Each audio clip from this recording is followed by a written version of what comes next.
it's like I said, you're either risking your way to wealth or you gambling your way to poverty. Even if you Yeah. have money, if you're not going out to get educated, there's no longer a risk. It's a gamble. It's no I different than you taking that money and betting it on black in Vegas. I believe it was last Sunday where Warren Buffett turned 94. Warren Wow. Buffett, CEO of Berkshire Hathaway, he's given away half his wealth. And one of the things that I did around his birthday is I gave out a series of quotes that I thought were impactful. Well, I've got the one and only Brian Adamson, who has a way of just getting to the crux of an issue. I have 5 Warren Buffett quotes that I want to run past Brian and see how he reacts. Brian, you ready for this? I am. Let's do it. We're going to start with this one. Someone is sitting in the shade today because someone planted a tree a long time ago. Mm, mm. Yeah, I think it's just another reminder of sowing and reaping, right? We as society today, everybody wants to harvest, but nobody wants to sow the seed. Right? I mean, it's just when I say it that way, it's like, well, that doesn't make any sense. How could you have one without the other? But yet every day, it's like the big idea, the big idea, the big idea. And it's like, no, you got to put some seed in the ground and water it and cultivate it and give it some time so then you can expect a harvest. And here's the best part.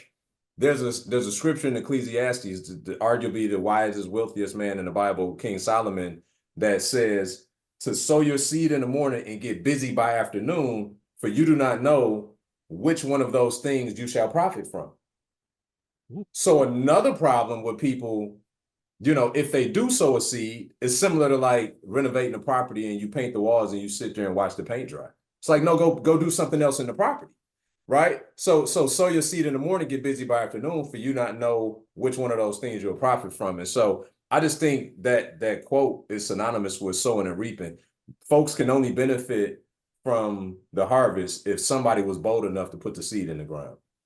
Yeah, I mean, one of the things that, again, I try to stay remarkably consistent and frankly, probably repetitive and boring is getting wealthy is a pretty simple formula, right? You create disposable income. So the disposable income can be invested in assets. Those Yep. assets then held for 10 years.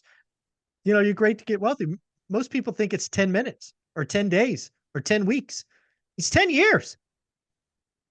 Right? It takes a while to grow a tree and to get shade from a tree. So Warren Buffett But with to another. your point, Mike, what you also doing is in that 10 years, you're not looking at the first seed you sowed 10 years prior. You're Yeah. continuing to perpetuate to put more seed in the ground over that 10-year period.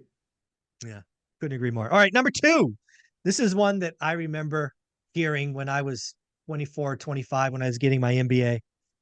Only when the tide goes out do you discover who is swimming naked.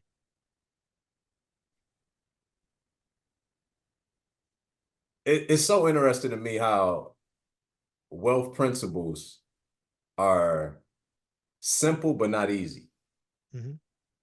right? When you look at the parallels of life and wealth principles, like it's shocking to me sometimes um how much they mirror one another, right? Very simple concepts like the one you just said.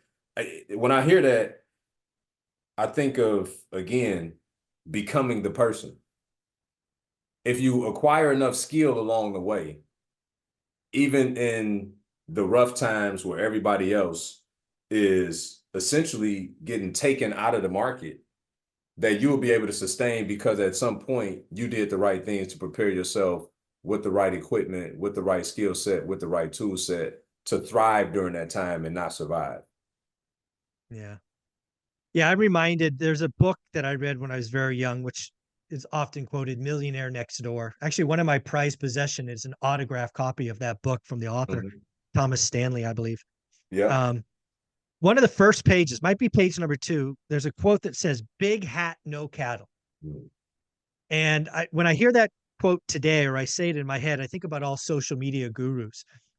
There are so many people flexing fake wealth that will be bankrupt or in jail in the next 12 to 24 months for fraud, Ponzi schemes, credit. I mean, just nasty stuff. And this is what happens when the tide goes out. Some of these shysters, these these ill-gotten gains, they're going to go to jail or going to go bankrupt. For sure. For sure. Yeah. All right. Number 3. This one might be my favorite. It takes 20 years to build a reputation in 5 minutes to ruin it. I remember very few things I remember from my childhood, right? I know that's gonna sound crazy in and of itself, but I got the memory of a quarterback. I throw a pick and then I move on, right? That's just I'm always looking forward. And so, but there are certain distinct things that stick out to me that I learned along the way in my childhood, and one of which my dad told me when I was 5 years old to look a man square in his eye, shake his hand firm, and keep your word. If you do those 3 things, you're probably gonna be all right in life. And at 5, that didn't resonate. And even at 18, it probably didn't. But now at 40, and I look at the mediocrity in the world today and how many people that don't keep their word, who just say things to hear themselves say it and never mean any of it. Like if you want to be a part of the 1%, just keep your word. Be impeccable with your word, right? Just start with that. So Just be easy. impeccable with your word.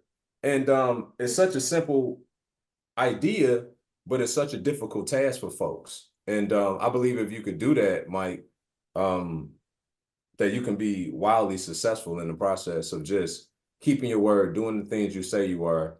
I don't went off on this tangent to where I don't even remember what the quote was anymore, but It takes 20 years to build a reputation in 5 minutes to so ruin it. there you go. So just be impeccable with your word, because at the end of the day, um, that's what people remember you by. Did you Well, do the thing you said you yeah, would? here's the deal. We are going to see gurus, highly respected gurus, people that are at the top 1% of this profession that you and I are in, Mm-hmm. who are going to forget that quote. They are going to do things because it feels good in the moment. Maybe it puts out a small fire, and they're going to ruin it. Dude, 5 minutes, you can ruin your reputation. For sure. There will be people who are big in the name, big in the business, who were general GPs, general partners, who are part of 10, 15, 20, 30 syndications. Mm-hmm. A lot of those are having capital calls. They're not paying dividends or distributions now. And some of them, I don't know who it's going to be, but we'll see in a year to 18 months. Some of them are going to take funds from this syndication, move it to that syndication, just to decompress a short-term pain. And once that decision is done, you have now committed a crime. And when you're caught, it's not if, but when you're caught, you're going to go to jail. And that reputation you built over 20 years will be gone in a heartbeat. It's going to happen. It's Yeah, human no, behavior. that's a great point, Mike. And I express this to my students more often than not. Do not commingle funds. Yes. Just don't. They're all separate businesses, and you have to treat them as such. Oh, And yeah. Yeah. so, you Here, know, you got one that's doing well, and you got this one over here that just needs a little more time. And you're just going to go, oh, I'll make it up. No, that's illegal. Don't do that's right. that. That's right. That's right. That's right. Yeah. Oh, it's going to happen, Brian. I promise Yeah. you it's going to happen. All Yeah. right. We got 2 more, and I might surprise Oh, you with but a you know, 6th. to really quick to that before we Sure. transition from that one, because I just thought about the quote again. 20 years to build it, 5 minutes to ruin it. Yeah. The problem, Mike, is that people aren't taking 20 years to build it. That's true. Yeah. Just let that sink in for a minute. People are cutting the camera on and becoming whoever they're supposed to be at a moment's notice. Right. So that house is built on not built on a solid foundation to begin with. One good gust of wind, it's gonna knock it over for sure. Yeah. Yeah. In a recession, that's a big gust of wind. So it's Yes. coming. All right. We got 2 more for sure. Price is what you pay, value is what you get. Mm, that's good. I like this one a lot because I think a lot of people, when faced with the opportunity to make investments in themselves, always say that's too expensive. I can't afford it. But I would argue that people buy stuff that they can't afford every single day. They know, look, the holiday's coming up. Nobody's a stranger to it. Somebody's gonna be over that cash register trying to buy a gratification present for somebody, and they're gonna get that feeling in their stomach that they shouldn't swipe that card, and they're gonna do it anyway. But it's to that very point of the quote, because, and I like to say it, price is only an issue in the absence of value. So if people perceive the value to be great enough, they're going to pay the price for it. Yeah, I like that.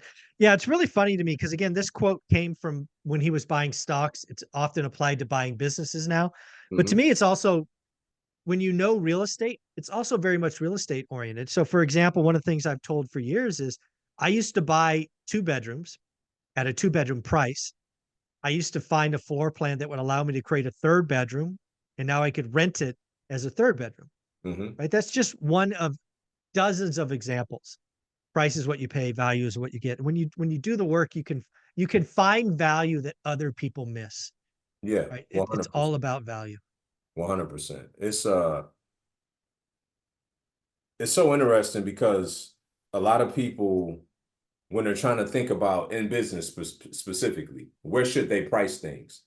More often than not, for most people who are uneducated on how they should price their products, it's a race to the bottom. If I just Yeah. make everything cheap enough, everybody should buy it. The problem is price is only an issue in the absence of value. So the perceived value because of the race to the bottom makes people devalue the thing. Hmm. So now that they devalue the thing, that doesn't make them more inclined to buy it, makes them actually less inclined to purchase it. So Agreed. the pricing should be based off of what the payoff is. If I can price this in such a way that if you were to invest $10,000, but in 12 months you can make 100,000, then that trade-off makes sense every day of the week. So it's not about pricing it so low that everybody can afford it. It's about pricing it that's appropriate based on the payoff that you can get someone. So that's what I mean by price is only an issue in the absence of the value. Love it. Number 5, and this one's important to me. Risk comes from not knowing what you're doing. Yeah. I, the thing is, there's always going to be inherent risk to everything that we do, right? Mhm. As entrepreneurs, especially. But you're either going to risk your way to wealth or you gambling your way to poverty. Well, that's where that's why this one's important to me because I happen to live in the Silicon Valley. There's a Hmm. lot of stock market wealth, a lot of Nvidia money and Google money, and just it's stupid how much money some people have around me. Hmm. And sometimes when you have money, you think you can skip to the front of the line. And with real estate investing, because I believe it's a skill, Hmm. if you don't invest the time to learn the skill, you are gambling. And if you don't know what you're doing, it's all risk. Yes, I know Ohio is cheap. That doesn't make it good. Yes, I know Michigan is cheap. That doesn't make it good. Yes, I know you can buy a house for $1. That doesn't make it good. Hmm. I mean, there's to me, and maybe this is just again a blind spot that I have. I've seen too many people with money jump to the front of the line, gamble, then lose, that it now feels predictable to me. Yeah, I think I agree with everything you just said, Mike. I guess for me, my default is risk is educated, Mm, the educated risk, right? So I'm taking the assumption that when we say risk, people are preparing themselves as such to have gotten some type of education about the risk profile on what they're about to attempt at. Otherwise, it's like I said, you either risking your way to wealth or you gambling your way to poverty. Even if you yeah, have money, if you're not going out to get educated, there's no longer a risk, it's a gamble. It's no I different than you taking that money and betting it on Black in Vegas, right? I So agree with you 1,000%. 100%. Thousand. You know, I Yeah. think you de-risk it as much as possible according to the level of education, coaching, mentorship, skill that you acquire in the process, right? You Mhm. de-risk it as much as possible, but there's still an inherent risk to anything we do as entrepreneurs. The challenge for most people is, to your point, Mike, they think the money empowers them to go out and gamble. You can't skip the line, folks. I'm sorry. You can't wake up and learn a foreign language. You can't wake up and learn a new musical instrument. You can't learn how to sing. What makes you think you can pick up the game of real estate investing just because you have the money and you've committed no time? That is disrespectful to anybody who has put in the time. All For right, I sure. have a number 6 that I held back because I think we're going to disagree on this one. Okay. Um, I'll let you respond first, but the audience knows how I feel because I actually said it on the daily financial news. This Okay. is what Warren Buffett said about himself. And I want to ask you, do you agree about Okay. you, Brian? Right. When I give you this quote, I want you to pretend you're saying it. Okay. You Okay. ready? Yep. I always knew I was going to be rich. I don't think I ever doubted it for a minute. Yes. See, I knew we disagree. I can't read that sentence and agree with it. I never, I, I never thought it was. I never even thought about being rich. I thought I was going to be a grinder my entire life. I was going to be paycheck to paycheck my entire life. I knew nothing different. I don't have this unwielding confidence or belief. I don't have it in myself. So this quote, I knew you would say yes. I see it. I believe you. That's crazy that you knew that I would say yes. I mean, I guess you know me pretty good. It's been a little while now, but Yeah, yeah. I mean, and it's and just I don't have any like empirical data to support why I felt like that, right? My dad was a firefighter for 30 years. My mom was a cashier at the grocery store for 25 years. So where do I get off thinking that? But from the age of 12, I just had this infatuation with money to where I always felt like I would get rich. I didn't know yeah. how, but I Yeah. just felt like I would because Yeah. I I just didn't have that. I enjoyed the chase of it so much, right? That the inevitable was that it's got to happen at some point. I don't know how, but I like this thing called money, and I like making it. I like the process of making it Yeah. even more. It fulfills me. So I'm like, yeah, the inevitable is I got to get rich doing something. Now, do you think that's because when you look at the entrepreneur versus employee scale, right? I'm 100% employee. Yeah. You're certainly you're not 100% employee, but would you peg yourself more entrepreneur, just who you are as a human being? Yes. I think I learned how to acquiesce and coexist in that corporate Yeah, construct. I no, was I agree. there Yeah, I for don't think 12 you're years, all over right? here, but you're Yeah, yeah. I think I learned how to kind of acquiesce and figure out how to move within that construct, but ultimately always been an entrepreneur. I mean, I was, yeah. in the streets as a late teenager. So that was like my first business, right? Mhm. Quote unquote. So I've always been entrepreneurial spirited, just didn't always have the right application for it, right? And Mm. which is why when I found real estate at 22 years old back in 2006, I was like, oh, I got something here. Yeah, Like I I got got something this. legit. Yeah, it's tangible. I can touch it. I get it. Like, Yeah. yeah, I could get down with this. This makes sense. Yeah, and I guess the last thing with this quote I want the audience to believe is it doesn't matter if you're Brian Adamson or Warren Buffett and you always believed you're going to be rich, or you're Mike Zuber and you never thought it was possible, never thought about it. If you do the right things and you do it long enough, getting rich, getting wealthy is inevitable. Yes, sir. I Yes, never sir. thought I would be here. I never even thought I'd be a tenth of where I'm at, maybe even a 20th.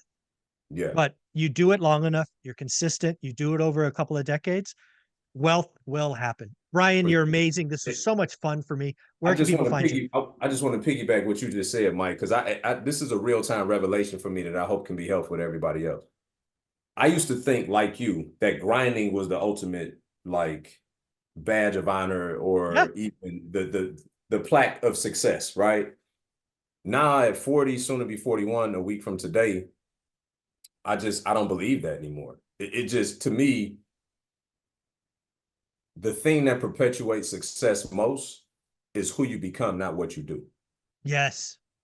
And Agreed. so if I could spend more time at this season of my life ideating, you know, self-improving, all those types of things, then it's preparing me to do something bigger that as opposed to me doing a bunch of stuff all the time, I can, it's like Warren Buffett also says that, before he would have cut down a tree, he would spend, if he had 4 hours to cut down a tree, he spent 3 hours sharpening the axe, right? So that's Yes. where I'm at a season now where I find more value in sharpening the axe to make that proper cut. You know what I mean? As opposed to thinking that just because I'm putting in X amount of hours every day, that that's some badge of honor. And I think it's a lot of people that bought that same societal lie. It's like grinding will probably make you successful if you're grinding on the right things, but it's not the thing that's going to make you most successful.